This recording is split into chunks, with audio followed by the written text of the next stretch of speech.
Hello guys and welcome to End All Wars, but this is not End All Wars as you already know it. This is End All Wars with the Ultimate Mod.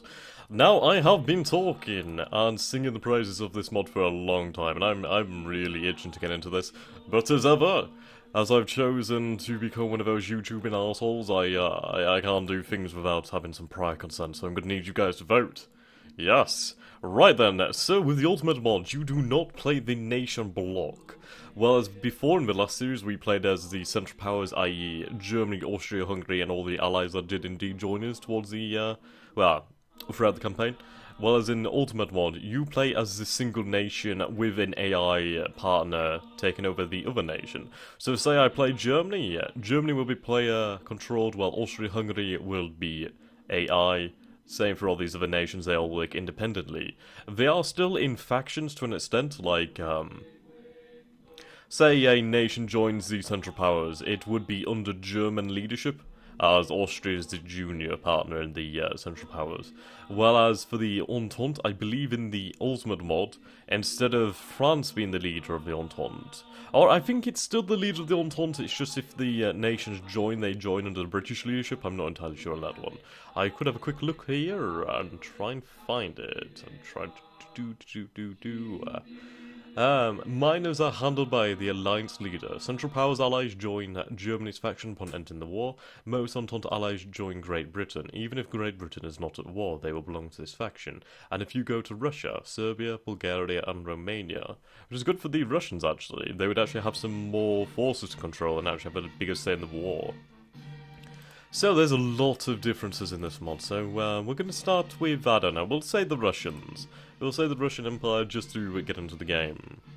Okay, so obviously we could play as the Russians before, so there's no big surprise there. But, yes, you can see there's some differences in the map already. These mountain ranges are a hell of a lot more evident now. You can clearly see them. Okay. And, well... The biggest difference would be all these icons over at the top here. Now, there's a lot of icons here. Some people may be like, wow, that's way too many icons there, Mr. I was going to say my YouTube name and I was going to say my personal name, but then it's like, ah, fuck it. Mr. Me. I'll just call myself Me for the moment, since I've already fucked that up. Anyway, right, so in order, these emblems that represent things are, we have victory points, of course, over here. We have our rail pool, which we've all seen, the riverine transport pool, and then we have hunger points. Now, hunger points. The amount of hunger in your faction. This goes up based on the blockade for the Central Powers or lack of overseas shipping for the Entente. But as hunger points goes up, the negative impact it has on morale increases. Then we have munitions, self-explanatory. We have inflation, so we can clearly see that now. Then we have what's called national resiliency. Now, national resiliency, this number fluctuates throughout the game, but basically represents the faction's resilience to negative national morale effects. For each 500 points in national resilience, your faction has +1 national resilience modified to its national morale. Each 1 national resilience point means you get to check every 3 months, not turn of course, I'm reading from the forums here, and as a percentage chance of gaining 1 morale. So basically, the more national resilience we have, the more of a chance that we have of gaining some morale back over a course of a few months.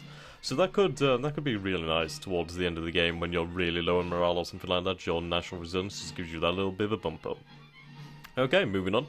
We have money. Oh, no, never mind. We have national resilience over here, then we have war weariness. Now that is an impressive icon. The inverse of national resiliency. So basically, this one works the opposite way. So say we lose battle after battle after battle after battle, important regions fall, cities fall into the hands of the enemy, we would increase in war weariness, and for 500 points of war weariness, there's a chance to lose 1 national morale. So that's quite interesting, it definitely adds something to the game. And now, onto money. Then we have conscripts, of course, war supply, and officers. Now, to build a company of troops, or a corps of troops as it is in this game, you need to have so many conscripts and you need to have some officers as well. If you've ever played Pride of Nations, it's a lot like that. You'll find a lot of similarities between this mod and Pride of Nations. And then, further splitting up the forces economics, we have artillery pieces, so we'll be able to build factories from October 1914, sorry, and we can build artillery factories, airplane factories, tanks, well, I suppose that you gotta imagine with that one, and then chemical gas. So if we had more chemical plants and chemical factories, we'd be able to use more gas shells, and the like. And then over here is research. Now this does increase in an interesting way. Let me try and find that one.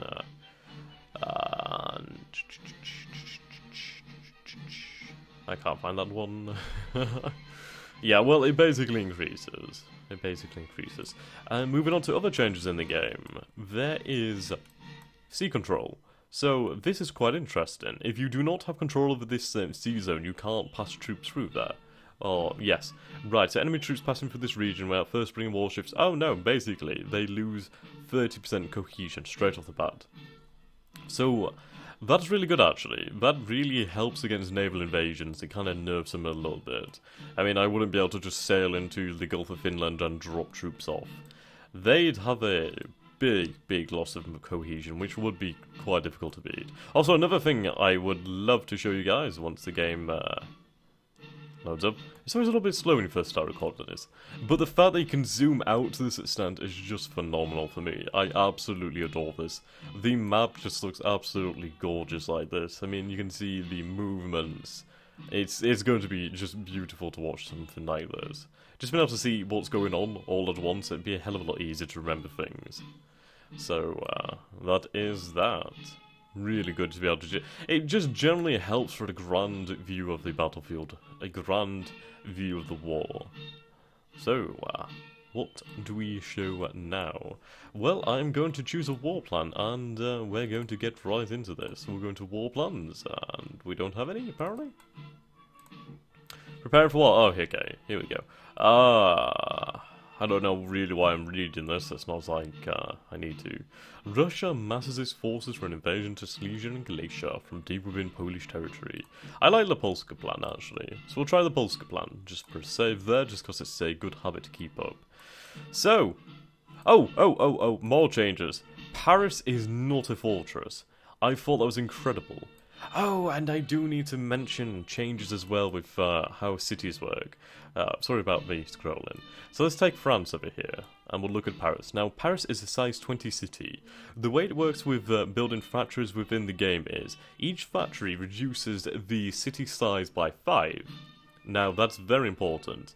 To build a factory within a city, you need to have a size city of 8 or above. And so, say you have a size 8 city, you build a factory in that city. It's reduced down by 5, you can't build a second factory in that city. So that makes cities of such size ridiculously important. Very, very important. I mean, you can see here there's like size 2, size 3s. So Orleans would only be able to hold one factory, so would all these other little towns over here. So capturing those cities would give you access to those resources. So you can see here, officer factory, airplane factory. And obviously if you were to gain control of that, you would gain its benefits. So capturing large cities from the enemy is definitely of something that is of great importance. Okay, so we'll save here and we'll move on. And I shall show you guys some more changes. Now, I've not really played this mod that much. I've only had about, probably about an hour or something like that. Most of that was just reading the forums while I was timed out, so, yeah. There we go. Just wait for the game. There's a lot of changes. There's far too many changes for me to list here. I'm talking about all these changes just to give you guys an idea. Oh, that's another thing as well. Turns are dynamic in such a way. So, once the game processes, I'll be able to tell you about that one. So, give it time. Give it time. Come on, and give it time. But basically... there we go. Right. So, going on to talking about the turns. Now, the way turns work is... turns are now 7 days rather than 15, with a system in place to make time frames variable. So, from May to September, there will be 4 turns a month. So that would be 7 days, 7 days, 7 days. However, in October, November and April, there will only be 2 turns a month, so back up to 15 days. Whereas in December, January, February and March, turns will only be 1 turn. One turn of about 30 days, which is basically quite nice, as it does in fact represent the fact that there would have been much movement in winter. And it did take a hell of a long time to get through the winter months, so that's a really nice change. And another major change is the fact that trenches aren't automatically constructed. From October 1914, you can play a regional decision card, and basically you can construct your own trenches where you like. So it definitely adds to the strategic thinking of the game. So say, do I want to build a trench network in Lodz, or do I want to build it in Cadiz? Or do I even want to build a trench network at all? I don't know how many cards I would get, as I've not got that far yet. Okay, so moving on to our next change is the way of the military. So you notice here we have Russian officers, we have pioneer brigades, and we'll go to infantry. Now, the way things worked before was you would recruit a division of infantry. Not anymore. You recruit corps of infantry. So you can see the massive cost in recruiting a corps here. 320 money, 900 conscripts, and 20 officers, taking 60 days. And notice that these guys do not come with artillery, right? The divisions did. Which makes these mountain corps extremely effective, as they do come with mountain infantry, normal infantry, so professional infantry, and mountain artillery units, so that's pretty impressive. How many men could we expect in one of these? So we have 3,000. I do apologise for this activate Windows crap, I really can't be bothered paying for it. Yeah, so we have all these men here, these regiments of 3,000, so 6,000, 12,000 men here, with about 48 cannons. So that's about the size of a old division, while as these new corps, there we go. So a reserve corps over here is made up of about 18,400 men, as there's 400 in the officer corps. So that basically gives us a HQ command. Because of efficient command structure, division HQs are able to give a 5% maximum cohesion and 5% cohesion recovery rate to all divisional elements, which is pretty interesting. And let's check out some other things. Apparently we can't recruit cavalry, probably because we've already recruited as much as we can. Now, an interesting change with the Russians. I tried out the Austro-Hungarian Empire, and I could only produce medium artillery from the start of the war. Now for the Russians to only be able to produce Russian heavy artillery is interesting.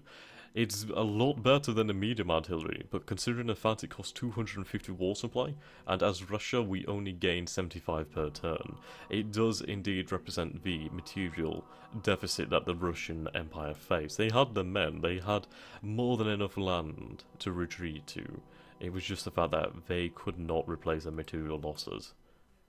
They found that really difficult.